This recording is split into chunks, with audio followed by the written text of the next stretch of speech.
Whether I'm worried about hosting or just giving that perfect gift, creating a delicious holiday for my loved ones is super important to me. From effortless holiday hostings to unforgettable gifts, Omaha Steaks delivers the world's best steak experience. They've always been super convenient in giving me the most high-quality steaks I could ask for, whether for myself or a loved one. Omaha Steaks offers unrivaled quality and variety, and every bite is backed by their 100% guarantee. Save big on gourmet gifts and more holiday favorites with Omaha Steaks. Visit omahasteaks.com, and for an extra $35 off, use code YUM at checkout. Terms apply. See site for details. That's omahasteaks.com, promo code YUM. Go to omahasteaks.com and use code YUM at checkout for an extra $35 off. Minimum purchase may apply. See site for details. A big thanks to our advertiser, Omaha Steaks. College football never stops. When college football news breaks, it breaks on On3. From the transfer portal to the playoff race to coaching changes, the sport is moving every single day. That's why college football fans turn to On3, a trusted authority with real reporters and real communities built around the teams you care about. Find all of your favorite teams and join the community. Get the full picture at on3.com. That's ON and the number 3.com. Did you know we have completely ad-free early access to all of our episodes? Well, we do. Not only that, but we have dozens of bonus episodes waiting for you. Head on over to patreon.com/ghosttownpod, and you can check it out for 7 days absolutely free. That's patreon.com/ghosttownpod. A Christmas Miracle. I'm Jason Horton. I'm Rebecca Lieb. And this is Ghost Town.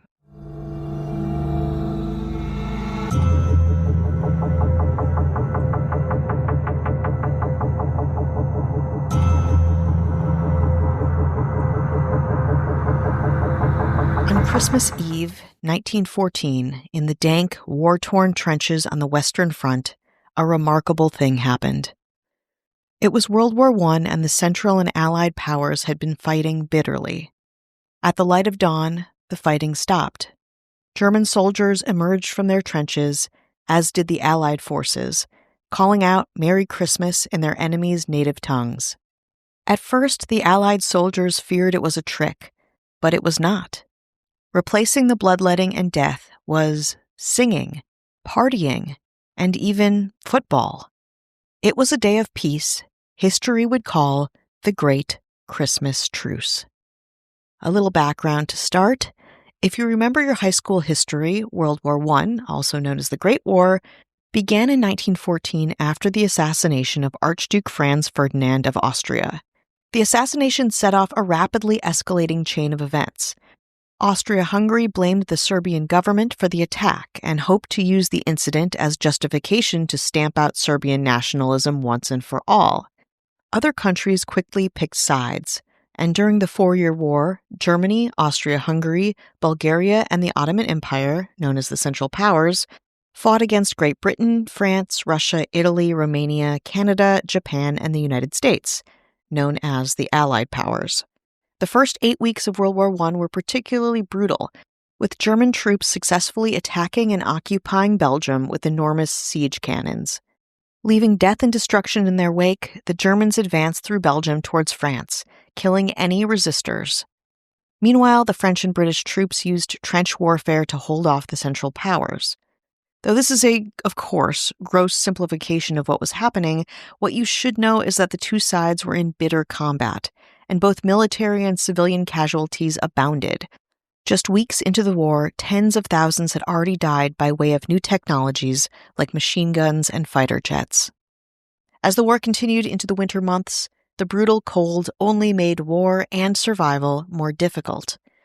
But on Christmas Eve, 1914, a remarkable thing happened. As the soldiers shivered in their frigid, muddy trenches, trying to keep warm and, not die, the fighting on the Western Front grew quiet. British machine gunner Bruce Bairnsfather, later a prominent cartoonist, wrote about it in his memoirs. Quote, "Here I was in this horrible clay cavity," Bairnsfather wrote, "miles and miles from home, cold, wet, and covered with mud. There didn't seem the slightest chance of leaving, except in an ambulance." At about 10 p.m., Bairnsfather noticed a noise. I listened, he recalled.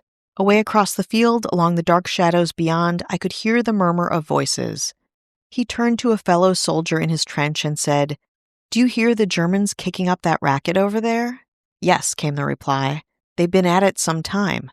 This racket is not what you might think it would be. The Germans were singing carols, as it was, of course, Christmas Eve. In the darkness, among cigarette and gunpowder smoke, some of the British soldiers tentatively began to sing back. Suddenly, Bairnsfather recalled, we had heard a confused shouting from the other side. We all stopped to listen. The shout came again. The voice was from an enemy soldier speaking in English with a strong German accent. He was saying, "Come over here." One of the British sergeants answered, "You come halfway. I come halfway." What happened next would stun the world, a moment in time that I can't imagine, especially in this day and age, would ever be replicated. We'll tell you what went down after this break. Nervously, after weeks of bloody... Whether I'm worried about hosting or just giving that perfect gift, creating a delicious holiday for my loved ones is super important to me. From effortless holiday hostings to unforgettable gifts, Omaha Steaks delivers the world's best steak experience. They've always been super convenient in giving me the most high-quality steaks I could ask for, whether for myself or a loved one. Omaha Steaks offers unrivaled quality and variety, and every bite is backed by their 100% guarantee. Save big on gourmet gifts and more holiday favorites with Omaha Steaks.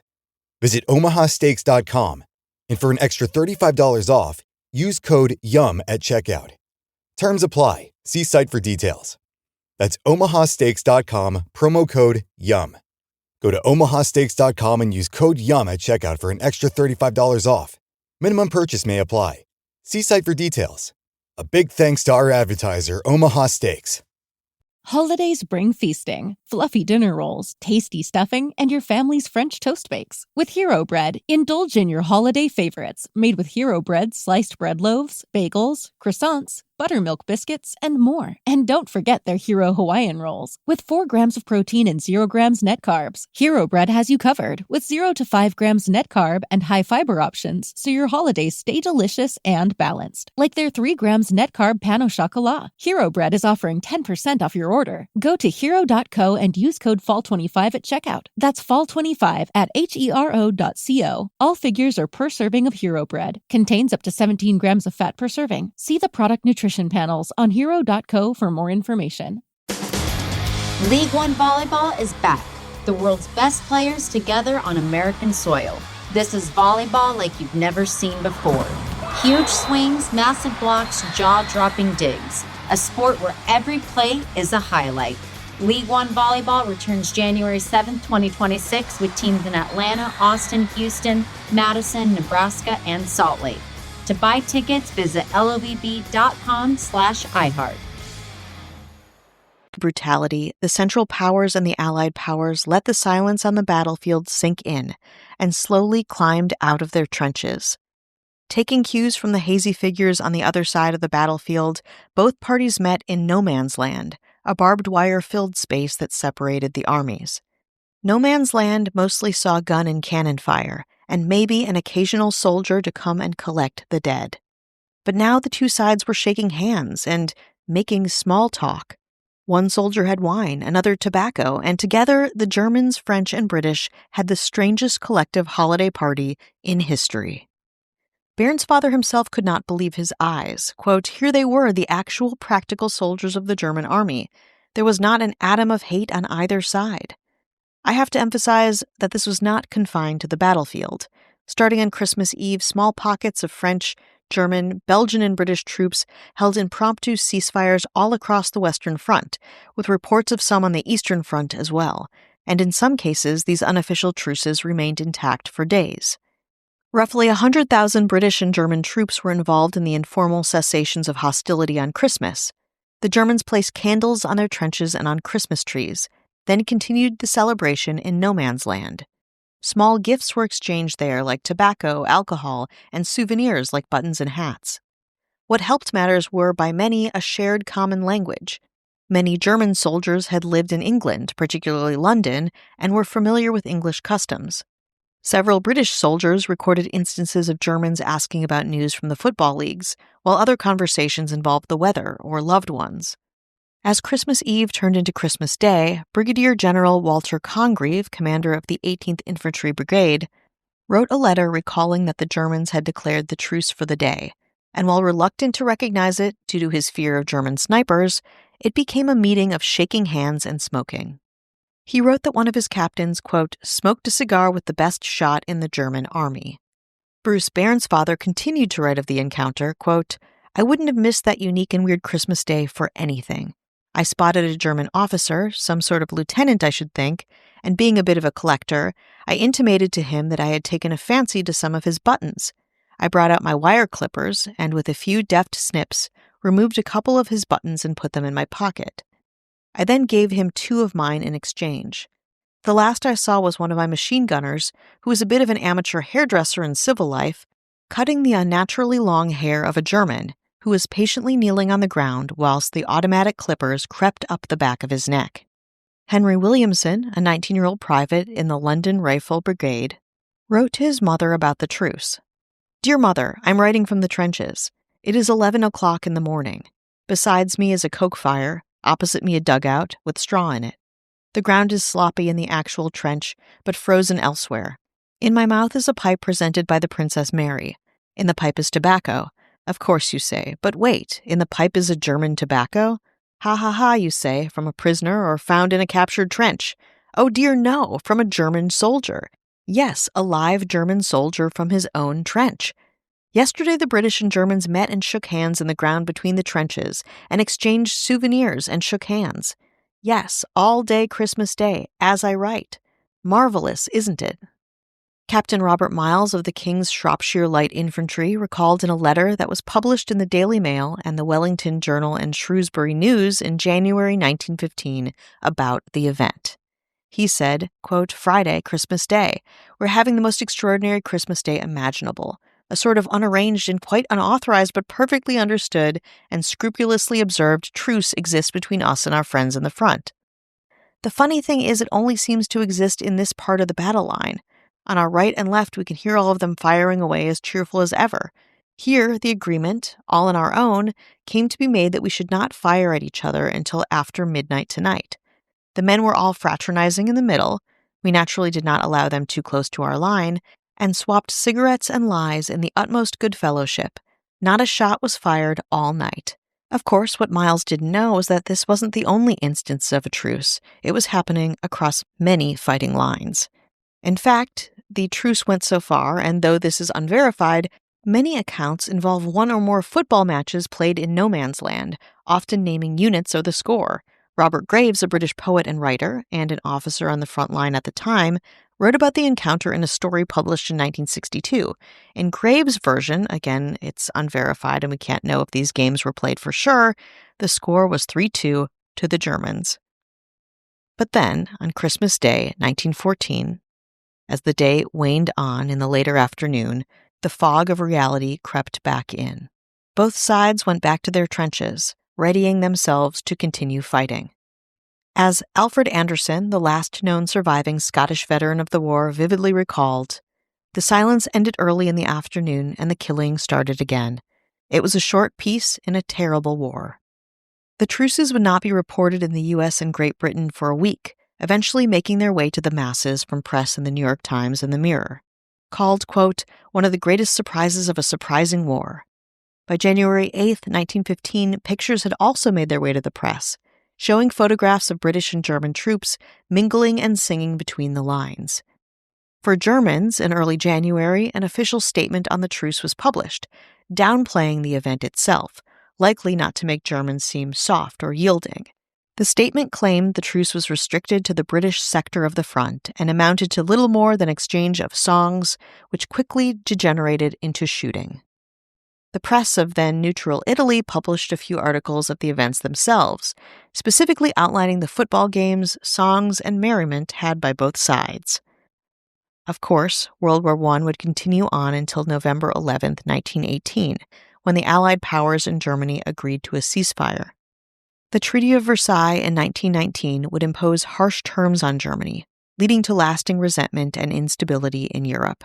Again, a gross generalization, but getting the sense of how Europe ended after this great war. It's incredibly important to note that by the time the war was over and the Allied powers had won, more than 16 million people, soldiers and civilians alike, were dead. The Great Christmas Truce, while minuscule in comparison to the suffering and casualties of World War I and eventually World War II, would preserve and prove a beacon of hope, an example that, when given the chance and in the most extreme situations, humanity exists, and perhaps, even just for a day, persevere. Merry Christmas.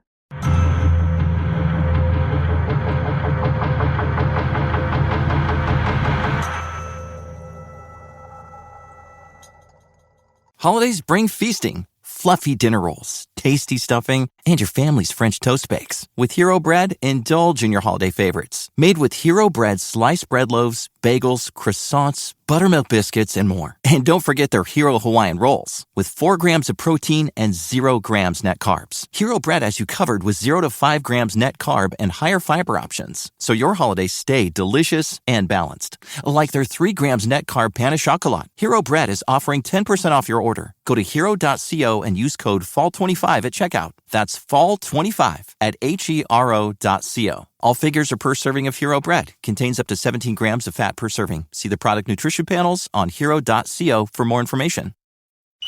College football never stops. When college football news breaks, it breaks on On3. From the transfer portal to the playoff race to coaching changes, the sport is moving every single day. That's why college football fans turn to On3, a trusted authority with real reporters and real communities built around the teams you care about. Find all of your favorite teams and join the community. Get the full picture at on3.com. That's ON and the number 3.com.